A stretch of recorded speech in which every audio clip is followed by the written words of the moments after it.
తెలుగు చిత్ర పరిశ్రమలో సక్సెస్ఫుల్ దర్శకుడిగా అనిల్ రావుపూడికి మంచి గుర్తింపు ఉంది, మంచి పేరు కూడా వచ్చింది. అలాగే సంక్రాంతి దర్శకుడిగా కూడా అనిల్ రావుపూడికి మంచి పేరు గుర్తింపు అయితే వచ్చినాయి.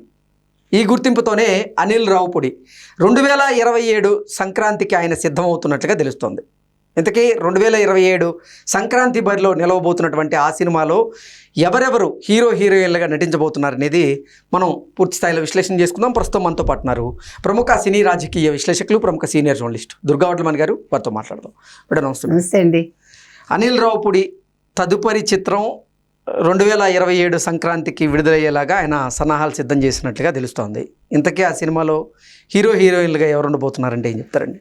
ఇంకా హీరోయిన్ పేరు బయటికి రాలేదు, కానీ హీరో అంటే ఒకళ్ళిద్దరు ఉన్నారు ఇప్పుడు చర్చలో ఉంది.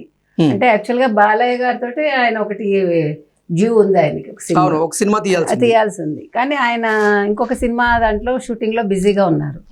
మరి జూన్ లోపు ఆ షూటింగ్ అవుతుందా? ఎందుకంటే సాధారణంగా మీకు రావిపూడి ఎట్లా తీస్తారంటే మొదటి 6 నెలలు కథ రాసుకుంటాడు, నెక్స్ట్ 6 నెలలు షూట్ చేస్తాడు, కరెక్ట్ గా సంక్రాంతికి ఆయన విడుదల చేస్తారు సినిమాని. మీకు గతంలో ఎంఎస్ రాజు గారికి ఆ పేరు ఉండేది, సంక్రాంతి నిర్మాతని. మీకు గుర్తుంటే కనుక హనీ అంటారు, ఆయన పెట్ నేమ్ అది. సో ఎంఎస్ రాజు గారి తర్వాత ఇప్పుడు సంక్రాంతికి వచ్చే సినిమాల్లో అనిల్ రావుపూడి ప్రత్యేకంగా నిలుస్తున్నాడు. 2025లో సంక్రాంతికి వస్తున్నాం ద్వారా అసలు వెంకీ కెరీర్లోనే బిగ్గెస్ట్ బ్లాక్ బాస్టర్గా నిలిచినటువంటి సినిమాగా ఆ సినిమా గుర్తింపు పొందింది. అలాగే 2026 సంక్రాంతికి మనశంకర వరప్రసాద్ గారితో ఆ చిత్ర బృందం భారీ హిట్ని అయితే నమోదు చేసుకుంది. 2027లో కూడా సంక్రాంతి కోసం ఆయన నుంచి ఏ సినిమా వస్తుంది అనేది అంటే ఒక ఆసక్తి అయితే జనాల్లో ఉంది. అవును. సో ఎవరిని డైరెక్ట్ చేయబోతున్నారంటారు? మీరు అన్నట్టుగా అసలు ఐశ్వర్య రాజేష్ అనే అమ్మాయి శ్రీలక్ష్మికి మేనకోడలు, తర్వాత వాళ్ళ నాన్నగారు రాజేష్ కూడా అప్పట్లో పెద్ద హీరో, అతను అబ్బాయి అంటే చిన్న వయసులో పోయారు. ఐశ్వర్య రాజేష్ కెరీర్ లోనే ఒక బిగ్గెస్ట్ హిట్ అమ్మాయికి 2025లో వచ్చిన సంక్రాంతికి వస్తున్నాం. సరే, మీరు అన్నట్టుగా అసలు వెంకీని తీసుకుంటే కనుక అయితే మన వెంకటేష్ ని, ఆయన అన్ని రీమేక్ సినిమాలు చేసినా కూడా ఆయన అన్ని సక్సెస్. అంటే అప్పటి వరకు విక్టరీ వెంకటేష్ అని పేరు. విక్టరీ వెంకటేష్ 100 కోట్ల క్లబ్ లో చేరినటువంటి దాఖలాలు అయితే లేవు. 300 కోట్ల క్లబ్ లో చేరాడు మొదటిసారి చెప్పాలంటే. అంటే అది ఊహించనిది. అంటే అదే కావాలండి, సినిమా తక్కువ బడ్జెట్ తో బాగా తీయడం ప్లస్ జనాలకు ఎక్కడం, ఆ రెండు ముఖ్యం. సో ఇప్పుడు మళ్ళా మీరు అన్నట్టుగా 2026లో మనశంకర్ వరప్రసాద్, ఈ సినిమా కూడా మంచి టాక్ వచ్చింది. ముఖ్యంగా చిరంజీవి మొత్తం సినిమా అంతా తన భుజస్కంధాల మీద మోసారు అని. తర్వాత నయనతార కూడా ఆయనకి తగ్గ పేరగానే ఉంది అక్కడ, అంటే ఎక్కడ ఆడుగా లేదు. మీరు అది చూడాల్సింది. అంటే వయసుకు తగ్గట్టుగా అమ్మాయి సూట్ అయింది. 40 ఏళ్ళు అయినా కూడా 70 years అతనితో సూట్ అవటం అంటే it's not a small thing. అంటే చిరంజీవి గారి బాడీలో గ్రేస్, ఆ టైమింగ్, అంటే కామెడీ టైమింగ్ అత్యద్భుతంగా పండించారు. అవన్నీ అసలు మీకు ఆ ఈజ్ అనేది ఇంకా ఎవరికి ఉండదేమో అనిపిస్తుంది మనకు.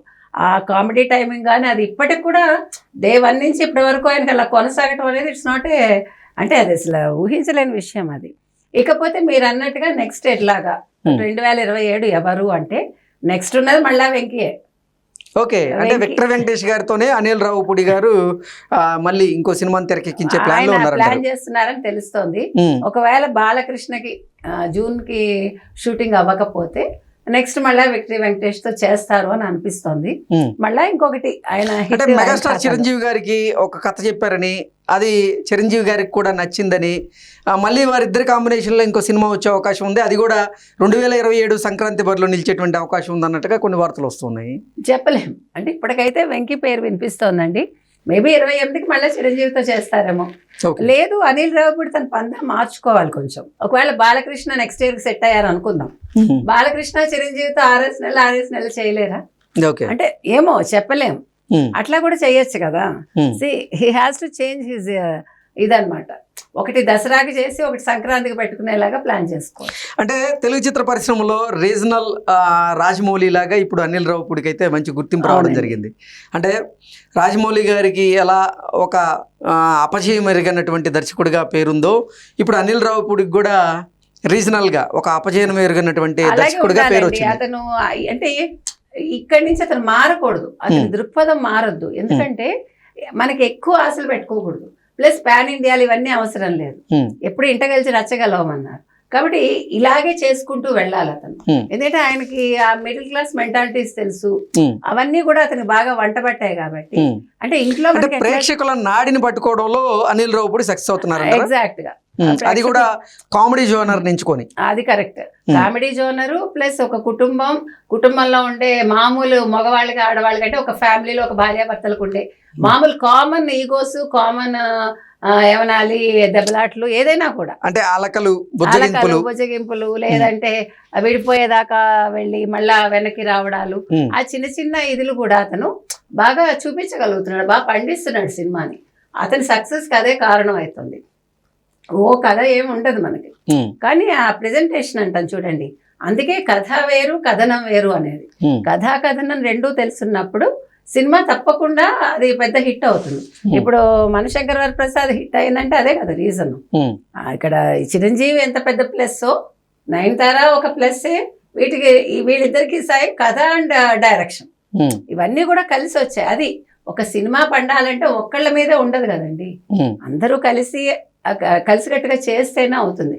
కాబట్టి అనిల్ రావిపూడి మళ్ళీ 2027 సక్సెస్లో ఉంటారు అని మనం ఖచ్చితంగా చెప్పచ్చు. ఓకే, ఇప్పుడు మనశంకర వరప్రసాద్ గారి ద్వారా ఇప్పుడు అనిల్ రావిపూడి మరోసారి 300 కోట్ల క్లబ్లో చేరబోతున్నాడు అనేటువంటి ప్రచారం కూడా జరుగుతోంది. ఇప్పటికే వరల్డ్ వైడ్గా 300 కోట్ల క్లబ్లో మనశంకర వరప్రసాద్ గారి సినిమా కలెక్షన్ రూపంలో దూసుకెళ్తుంది అన్నట్టుగా వస్తున్నాయి వార్తలు. ఏంటి మేడం దీని మీద విశ్లేషణ ఏంటి? ఖచ్చితంగానండి, అందులో సందేహం అక్కర్లేదు. మీకు మనశంకర్ వరప్రసాద్ ఆల్రెడీ 300 కోట్లు దాటిందని అంటున్నారు, 400 కోట్ల క్లబ్ కూడా వెళ్తుందని అంటున్నారు. ఇది అంటే ఇప్పుడు చూసారా మీకు సుస్మిత కొణిదెలకు కూడా ఇది ఒక మంచి గ్రాండ్ ఎంట్రీ లాగా ఒక నిర్మాతగా ఈ మధ్యకాలంలో మనం చూసుకుంటే అంటే అశ్విని దత్ గారి పిల్లలు వాళ్ళు చక్కగా మంచి ప్రొడ్యూసర్స్గా పేరు తెచ్చుకున్నారు వాళ్ళ నాన్నగారు లాగానే. అలాగే ఈ అమ్మాయి, ఆ తర్వాత నిహారిక కూడా చేశారు కదా, ఆ అమ్మాయి కూడా చేశారు. ఆ తర్వాత మంచు లక్ష్మి కూడా ఏదో చేసినట్టున్నారు. అంటే ఇది ఒక ఆహ్వానించదగ్గ పరిణామం. ఆడపిల్లలుగా ఇంట్లో కూర్చోకుండా తండ్రి బాటలోనైనా వెళ్ళడం, లేదంటే తండ్రి నటుడైతే ఈ రకంగా నిర్మాతగా ఉండడం. అంటే చూడండి, సుస్మిత 70 ఏళ్ల తండ్రిని అమ్మాయి నిర్మాతగా వ్యవహరించగలిగిందంటే, ఈ సినిమా హిట్ అయిందంటే అది చాలా పెద్ద విషయం కదా. మనం ఏ రకంగా చూసుకున్నా కూడా ఇవాళ మన తెలుగు ఇండస్ట్రీ చాలా హెల్తీగా ఉంది చెప్పాలి. ఓకే అండి, థ్యాంక్ యూ సో మచ్.